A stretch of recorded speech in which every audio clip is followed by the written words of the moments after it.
Hey, it's Coach Glenn. In this coaching session today, it is crazy. We're going to be talking through one of the wildest situations I have ever seen. This student of ours started a demo on a flip, found a human skull. Yes, you heard me, a human skull in the basement. That discovery kicked off a police investigation, as you can imagine. The seller skipped town. They can't find him. So the permit department slapped a stop work order on the property, and what was supposed to be a 6-month flip is now pushing a year. So today's session is for you if you're flipping or if you're planning on flipping and you want to avoid costly permit mistakes.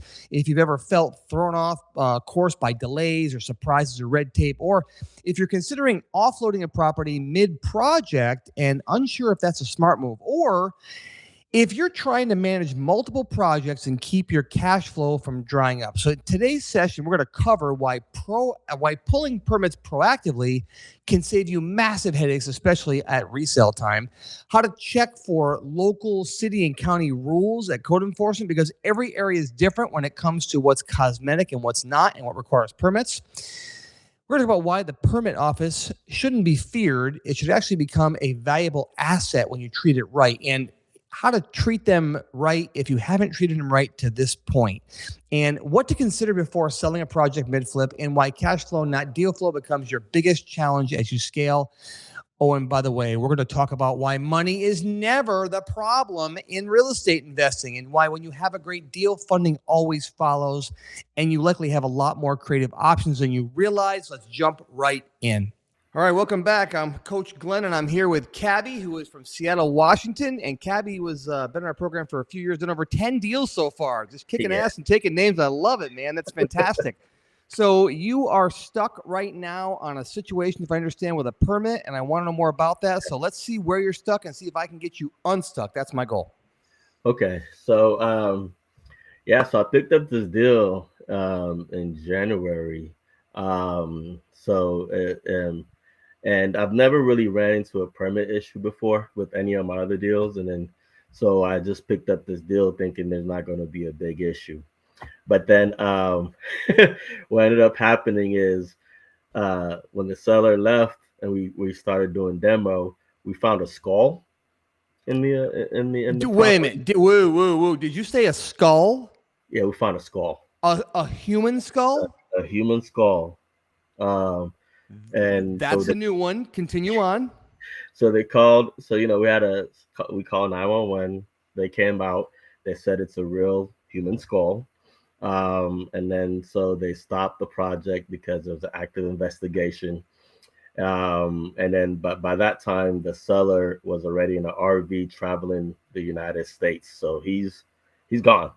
So they're like, okay, there's a human skull here. They called the coroner out, confirmed it's a skull with a fracture, so it's a trauma. They brought out cadaver dogs and stuff, and they couldn't locate any other bones or whatever.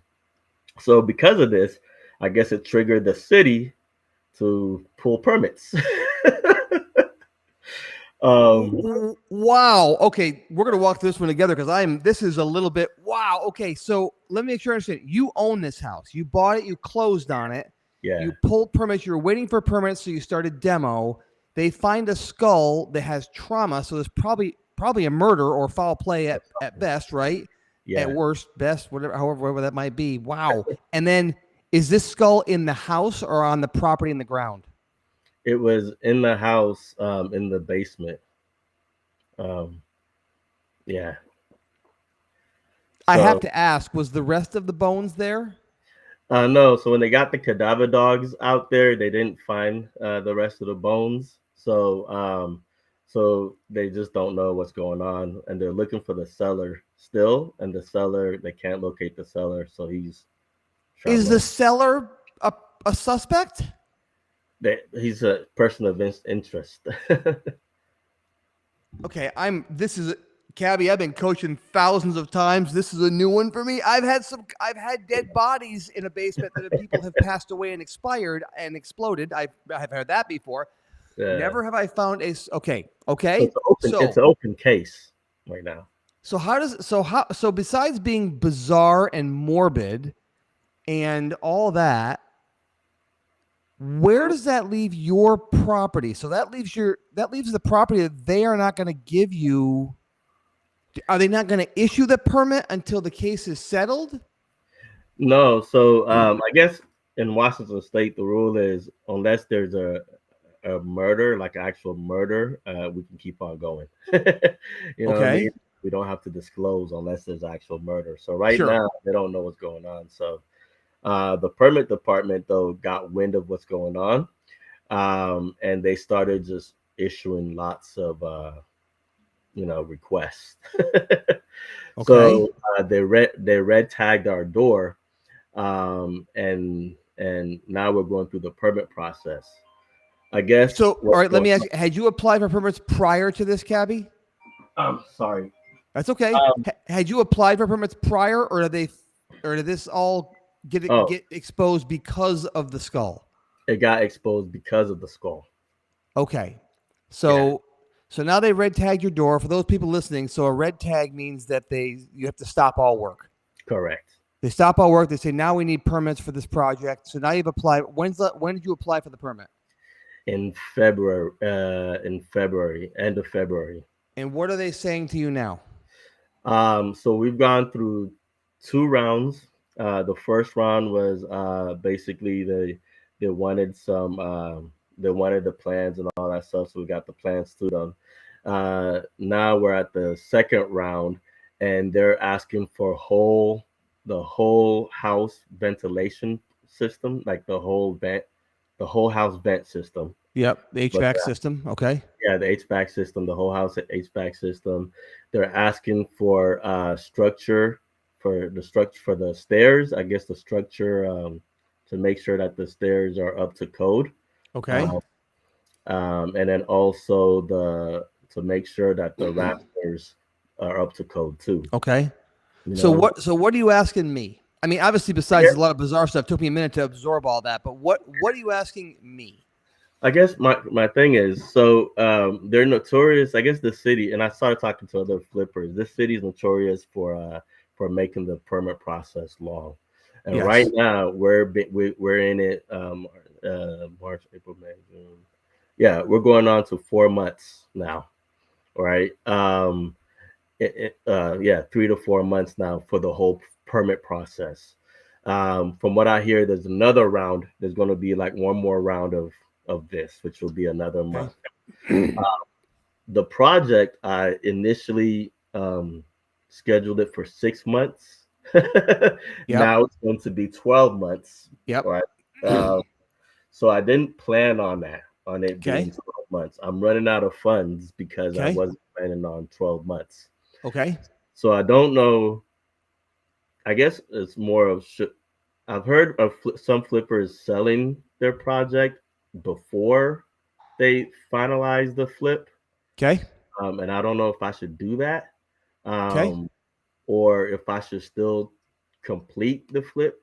Try my best to make sure I, do a good job and complete the flip in 12 months, which will make me. I'll still make a little bit of profit, not as much as I would have if it was 6 months, but Okay. I use your formula so that I know I'm not going to lose money, right? Right. Right. Right. So I'm gonna make a little bit of money off of it, but about $15,000, not that Okay. much. Okay. Um, so I don't know if I should sell it ahead of time or should I just, you know, continue. I guess that's my issue. I don't know what to do. So first off, I have to do this. And here's what I want to tell you on this. What I want to tell you is two things. One, in a lot of ways, you brought this on yourself. Do you know how you did that? No. By not going for the permit up front. So when you get red tagged, and I speak from experience, and people that are listening, we all think it's simple. I'll just do this. It's no big deal. It's never a big deal until it's a big deal. And the problem is once you get red tagged, the people that are already slow and already a pain in the ass, because they really are, some jurisdictions are great. Some, if they want, let me rephrase that. If they want to be a pain in the ass, they can. They have tremendous power over us.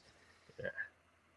When you get red flagged, they're going to take their dear sweet time. They're going to go, put that over here. Oh, make him do this, make him do that, make him do this, make him do that. Now I speak from experience because I've done this. It's not because I'm saying to you, I've never made a mistake, Kabbie, because I have. I've screwed this up and I've done it.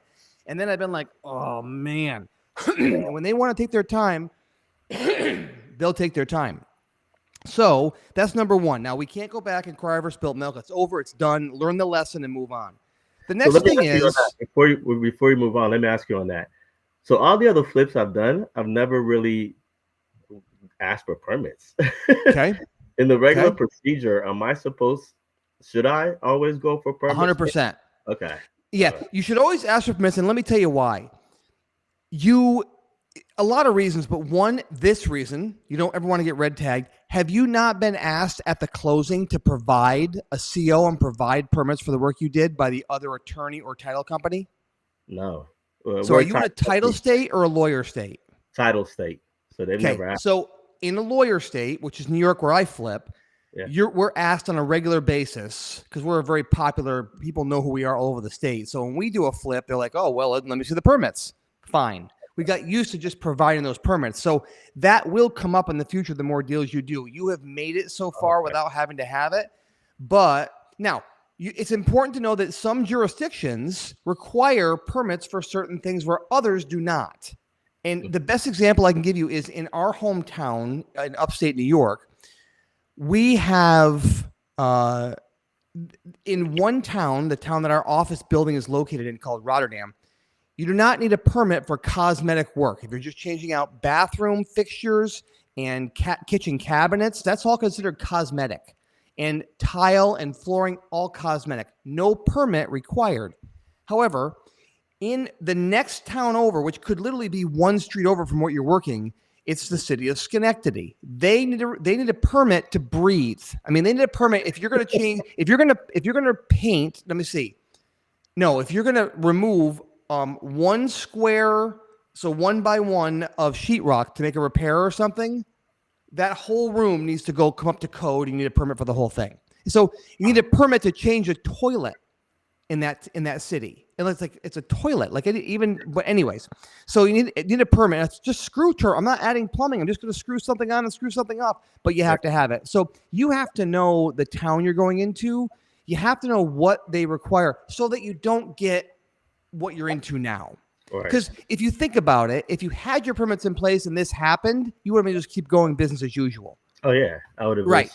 If I would have known, I would have done it from the beginning, even before I put it, the property. Yes. Under contract. Yeah. So my dad has a famous saying that taught me and I taught my kids, and it's if you want to dance, you got to pay the fiddler. And that means, so if you're tiptoeing in the world of, I don't know if I want to get a permit or not, and people are listening now going, yeah, I don't get permits. And some people are saying, well, maybe I will. Maybe it seems like a pain. It's more of a pain when they find out that you did it, because then you get blacklisted at the town itself. Now, next time you go, they're like, oh, that's the guy that skips permit process. And they start, it takes a long time to get back in their good graces once you get knocked out. But listen, we can't cry over that. It's over. Let's move on. Okay. So the next thing to talk about is the money. And money is never the problem in real estate investing. Even when you feel like you're running out of it, you're not running out of it. Now, I want to tell you what I mean by that. When you are in a situation like this that's taking longer than expected, yes, you're going to need money for things. Now, are you talking about your lifestyle, your life expenses, because you're a full-time investor, or do you mean for that particular flip that you're running out of money? For this particular flip. Okay. So it's important that you know how much you're going to have to sustain yourself with. You may have to borrow more money on that flip, and that's okay. And I'm going to suggest that you take a look and say, how much do I need to borrow? So if you had a magic wand and said, I have to borrow this much money on this flip and I'll be comfortable, I can get out of it and be done. Because I'm going to take you through 2 scenarios. One is where you borrow some more money, and one is where we look at the numbers and see if it makes sense to sell. Okay. So if you had to borrow more money, how much would you have to borrow to relieve the pressure so you could finish, be done, sell it, and get out? About $20,000. 20,000. So in the grand scheme of things, not a lot of money. No, okay? Not money. So there's a couple things. One, you could fuel that yourself with a credit card. Probably you could probably get a 0% credit card from online and just fuel that yourself. That's a thought. Or you could do a short-term loan from someone, let them be an investor for just $20,000 on the project. Just say, listen, I need a bridge loan. As I'm getting through this, need to borrow $20,000 or $30,000. Do you have a HELOC or home equity? Do you have a credit card I can borrow? And do an agreement with them. Do a promissory note. Give them a higher interest rate on that. Give them 10, 15%, or maybe a chunk. If they loan you 20, tell them I'll pay you back 25 in 6 months. Work out some kind of a deal where it doesn't hurt you and it doesn't hurt them, but it gives you the cash you need to remember, because money is never the problem. It's always like, okay, how do I navigate the cash flow? And I understand cash flow, but how do I navigate the cash flow so I'm not using my own money, so I can continue doing my other deals? Because you probably have other deals going. Is that correct? Or at least coming up the pipeline? Yeah. Well, yeah, I've been, because of what happened, I've been holding off other deals and like. So, okay. So that's why I don't ever want you to hold off. Don't hold off on a deal because of money. Because if you're using other people's money, you should never have to worry about money. Because I don't want you to stifle your growth because of one deal. So get the cash in place to finish that deal, or we'll talk about selling it in just a minute. Get the cash in place to finish that deal so you can continue over here. And you shouldn't have to rely on the money from this deal to get you to this deal if you're using other people's money. So again, a little bit more involved conversation, but if you haven't started raising private money, I'm going to strongly encourage private money. But people think that private money has to be for the whole amount, and it doesn't. You could use private money just for the bridge loan part, right? If you're borrowing money from a lender that requires you to have 20% down, let's just say, is that what you're doing? Yeah. Right now. Yeah. Well, right now I'm using private money to fund the down payment and then hard money to go forward. So you're doing this. Yeah. So I've been using it. I did it for this deal, and I've done it for my other deals. Do it again.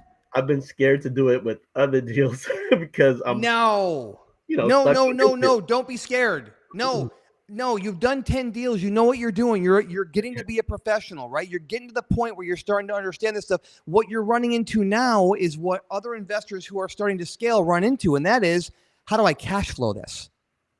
That's the common problem, is how do I cash flow what's happening? Because I've got money tied up here and money tied up here. And out of the 100 deals I do, I don't use any of my own money. So I never have a cash flow problem. The only problem I have is, where am I going to get this next chunk of money from? And that only happens sometimes if every investor is wrapped up and everything is tied up. And I say, okay, do I loan to myself? Do I go over? What do I do now? And that becomes the problem as you start to become a bigger investor, is what is my next step? In other words, how am I going to fund this next deal? And that's what you should be focused on as a business owner, is how am I going to fund this next deal? Yeah, so, that's basically where I'm at. Yes. So don't ever let one deal dictate your entire future, because the longer you wait on that one deal, all you're doing is postponing your success from the other deal coming up the pipeline. And you'll feel that pinch, because if you wait 2 or 3 months, now it's 2 or 3 months before this next flip even finishes, and you're like, wow, my cash flow is even stretched out further. Don't let other people, don't let the cycle, it's called the cash flow cycle on your deal. And the cash flow cycle is, from the minute I start to the minute I sell, when does my cash come back in?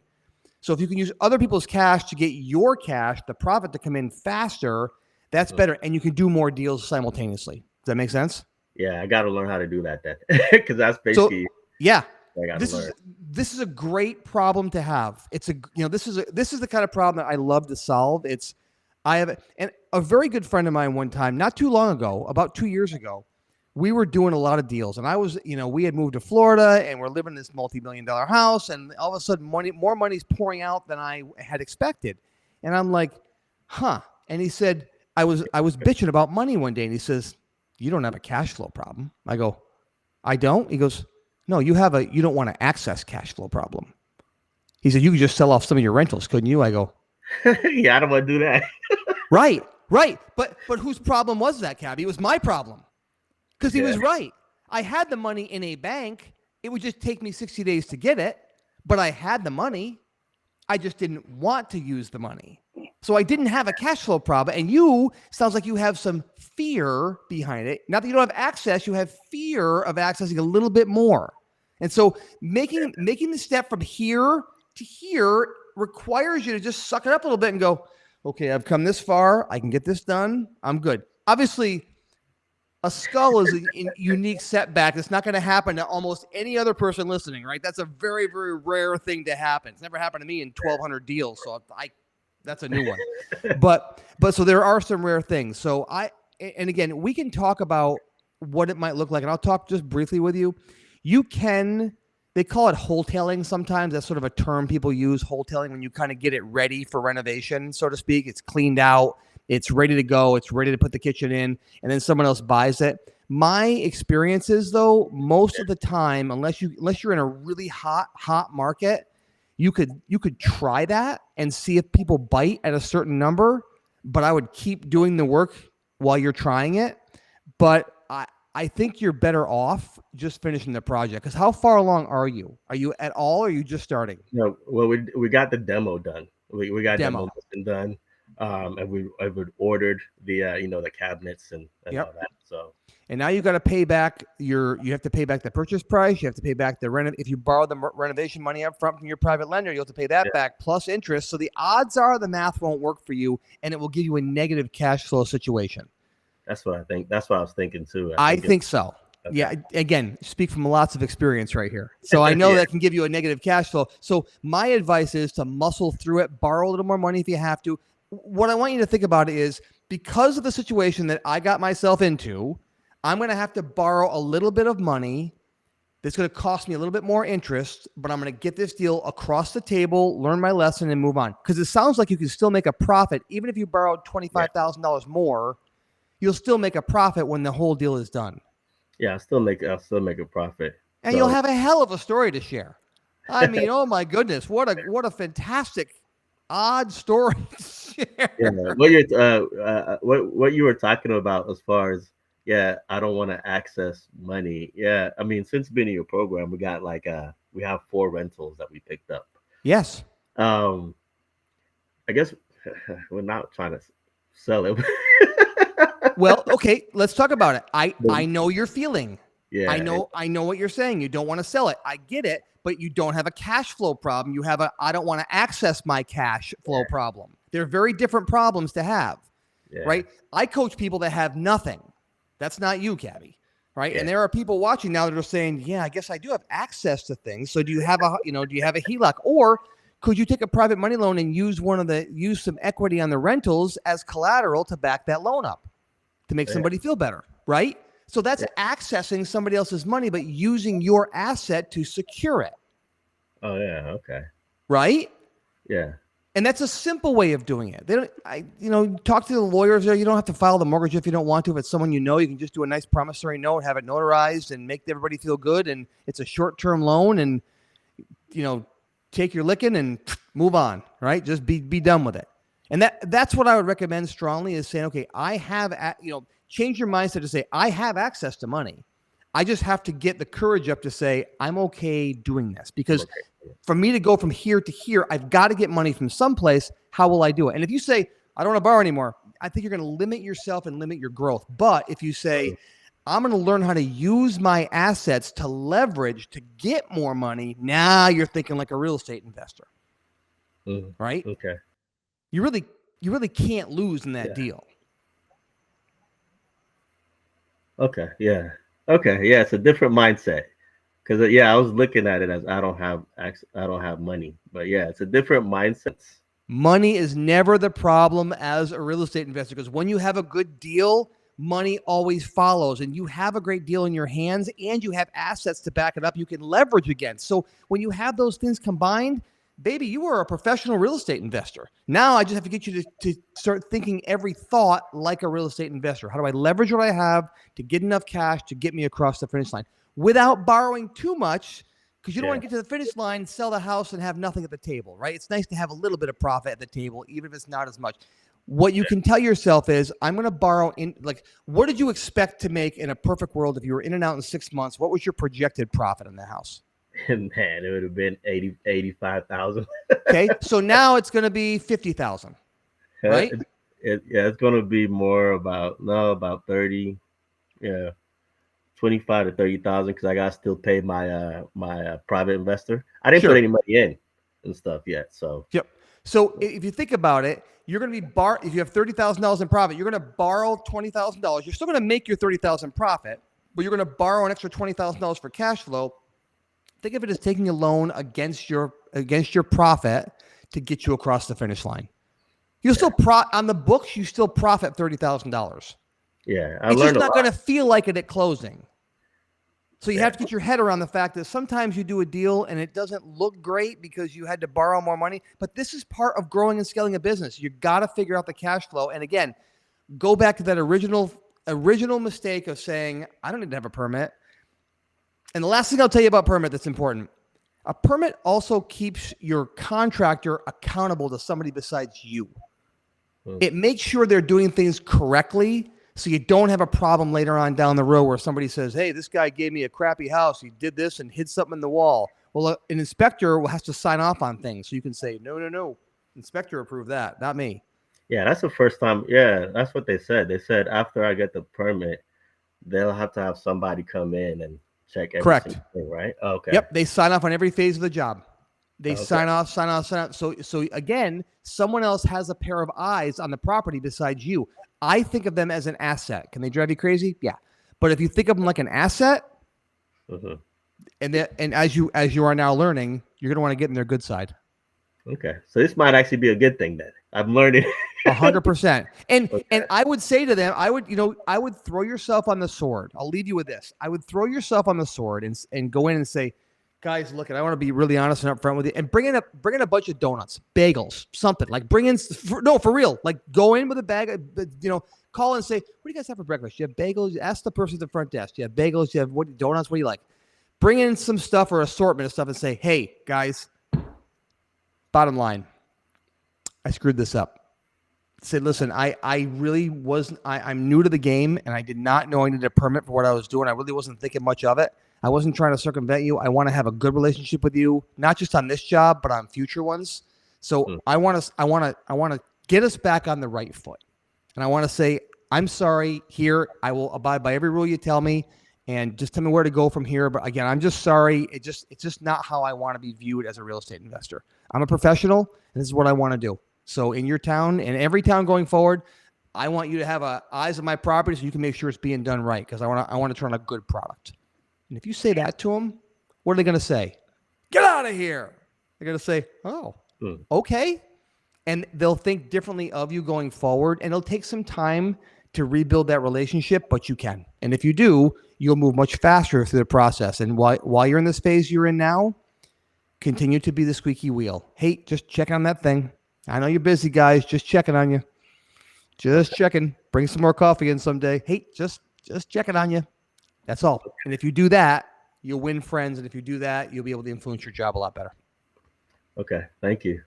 All right. Was that helpful? Oh yeah. It was definitely a mindset shift. The whole thing. Mindset shift. Yeah. Because I came at them as an enemy and they're not the enemy and stuff. And I was already burning bridges. So I need to go. Yeah. I need to go fix that. Well, good. Well, listen, I hope this really helps you get in the move. Right. Do you feel like you're unstuck now? Yeah. I know what I'm going to do. I got to Let's move forward then. Cool. Okay. Thank you. All right, Kabbie. Go get him. We'll talk to you soon, buddy. Okay. Thanks. Take care. Good luck. All right.